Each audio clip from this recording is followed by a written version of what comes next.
And I'm ashamed of certain members of the court, absolutely ashamed, for not having the courage to do what's right for our country.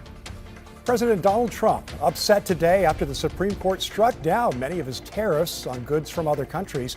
But with so much up and down over the past year, how much are you going to really feel the difference?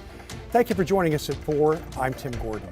At a news conference this afternoon, President Trump called the Supreme Court's decision to strike down his power to impose sweeping tariffs, quote, deeply disappointing. The Supreme Court ruled today that tariffs implemented using a 1977 law called the International Emergency Economic Powers Act were outside the president's authority. The president said he was ashamed of some of the justices who made the ruling.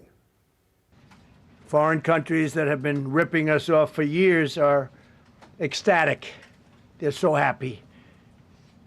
And they're dancing in the streets, but they won't be dancing for long, that I can assure you. Trump says he will continue to keep his tariffs in place under different statutes. So let's bring in Jake Holter now with a reaction to this ruling. Jake. Yeah, Tim, Attorney General Dan Rayfield, who led the case against tariffs all the way to the Supreme Court, says this is a big win for Oregon and America. But an economics professor I spoke with says with Trump vowing to find alternate ways to impose tariffs, unpredictability will prevail. This is a great first step as we start to emerge from kind of these draconian tariff policies. The Supreme Court ruled 6-3 that President Donald Trump's sweeping tariffs are unconstitutional, a ruling the president says he is, quote, deeply disappointed by. He vows to continue the tariffs in other ways. Other alternatives will now be used to replace the ones that the court incorrectly rejected. We have alternatives, great alternatives. Could be more money. We'll take in more money and we'll be a lot stronger for it. We're taking in hundreds of billions of dollars. We'll continue to do so. Following this ruling, Portland State economics professor Rajiv Sharma says he believes consumers won't feel much of a difference in the short term. Our tariff policy has become very unpredictable.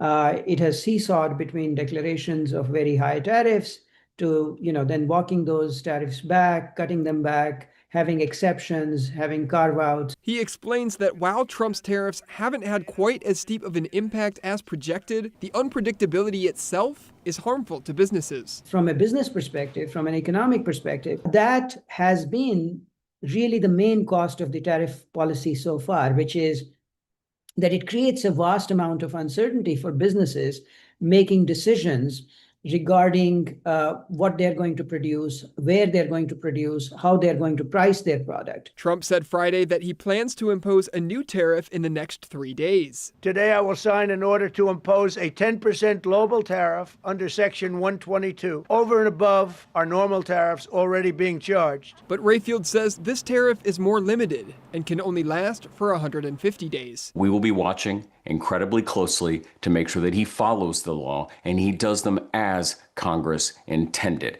with the sideboards that will protect consumers, with the sideboards that will protect our industries in our country.